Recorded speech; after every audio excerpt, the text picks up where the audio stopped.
The third technique in the Kenpo Karate for Christ Yellow Belt curriculum is standard of perfection.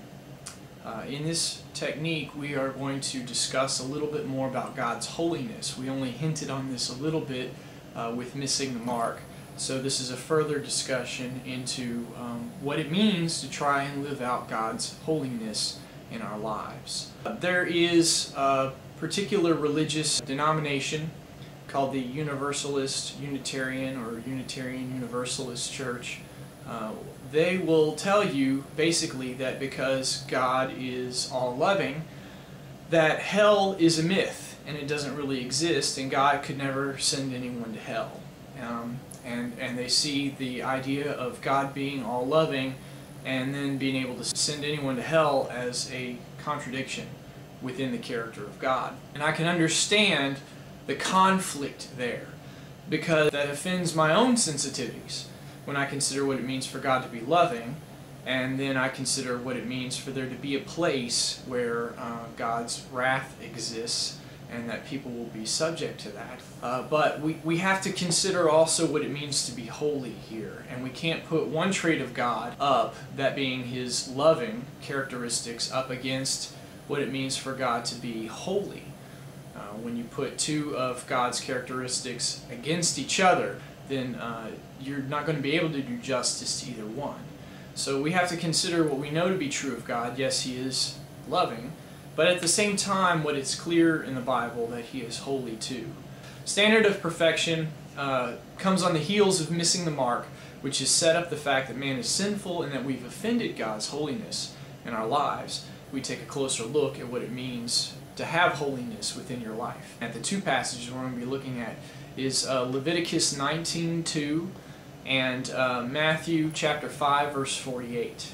In Matthew chapter 5 verse 48, it is from the Sermon on the Mount within that discourse, and in that discourse Jesus actually quotes Leviticus 19:2. And his audience at the time would have been familiar with Leviticus 19:2. As a passage, it would have had the same type of popularity, almost to the extent that John 3:16 has among Bible-believing Christians today. You say John 3:16, people know what you're talking about. They can kind of begin to quote it in their minds, start to think through it, and if it's a passage that's being taught on or preached on where it's going to be read or quoted, just about everybody in the audience can kind of hear in their own mind and follow whoever the teacher is. If you were in that situation and someone was teaching on John 3:16, and then within the context of quoting or reading from it, they changed one of the words, not a small word, but a big term that you would recognize within the passage, that would strike you. You would hear that, and you would say, that's not right, is it? Jesus uses this technique on the Sermon on the Mount with Leviticus 19:2. It would have been a familiar passage to the Israelites. In fact, even in Jewish culture today, it's an important passage here. But in the process of quoting it, he changes a different term. He does it for a reason. He didn't do it because he made a mistake. But he realigns the focus of what Leviticus 19:2 meant to get at in the first place. So starting with Leviticus 19:2, it says, "Speak unto the sons of Israel and say to them, you shall be holy, for I, the Lord your God, am holy." And the term that's being used there is kadosh. That's what holy is, and it means to be set apart.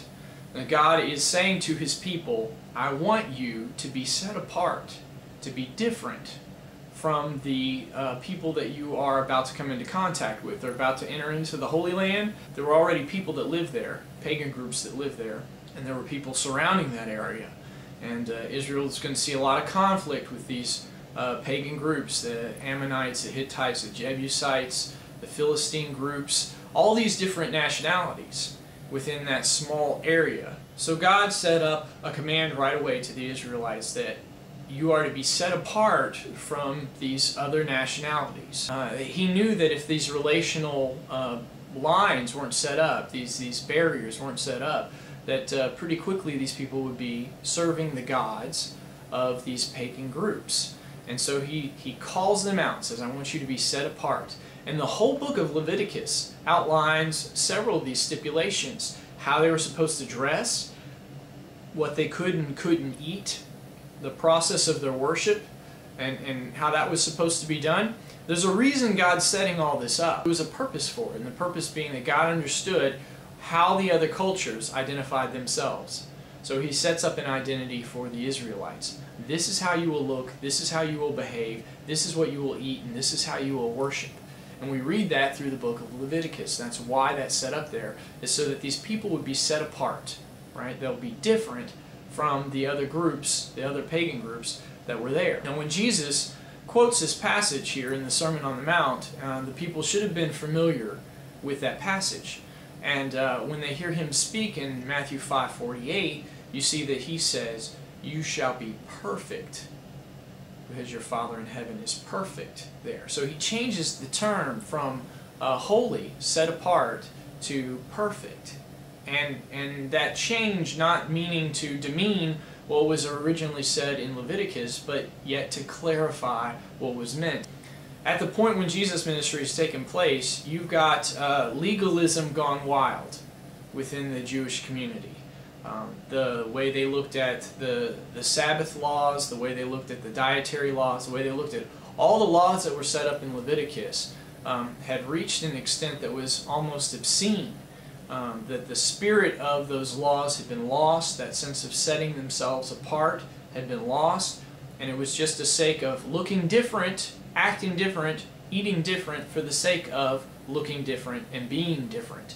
And they would take you to court if you didn't line up with one of those laws, whatever it was, dietary or how you were supposed to look. You could be taken to court for not fulfilling that Levitical law, not for the sake of setting yourself apart from the other people groups, but for the sake of falling short of the letter of what that law said. So having lost the purpose of that, Jesus kind of brings that back into focus. That it was a discussion about God's perfection and his expectation of perfection. Not that we look different, that we act different just for the sake of being different. That there's a purpose for why God set his people apart. He wanted to set them apart so that they could be perfected. Set apart unto perfection. We could look at that today too as Christians.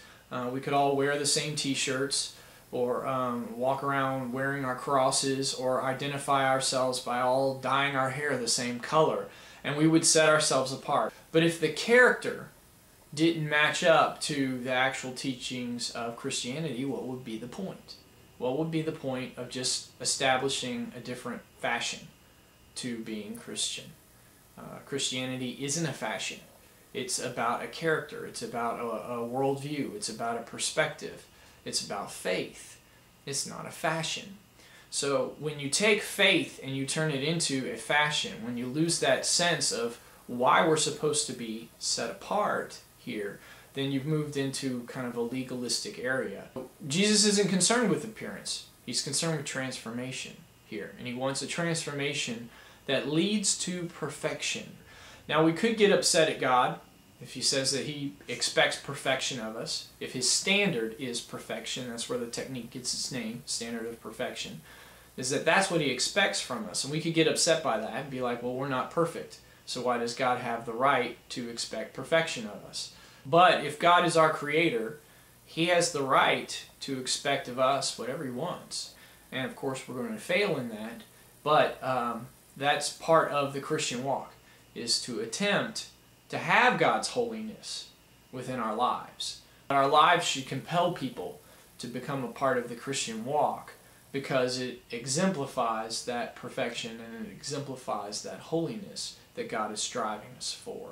So we find ourselves in a desperate place because all have sinned. We fall short and we offend God's holiness. But that's exactly what's demanded of us, perfection. That God's holiness doesn't compromise, that we are expected to reach perfection. So we're at a place where we can't fix this situation, which will bring us to the next technique, which is providing a way. God will provide the means for us to be restored, that relationship to be repaired, where we can't. We're incapable of doing that. God will step in and he'll fix the situation. That was Standard of Perfection. That is the third technique in the Kenpo Karate for Christ yellow belt.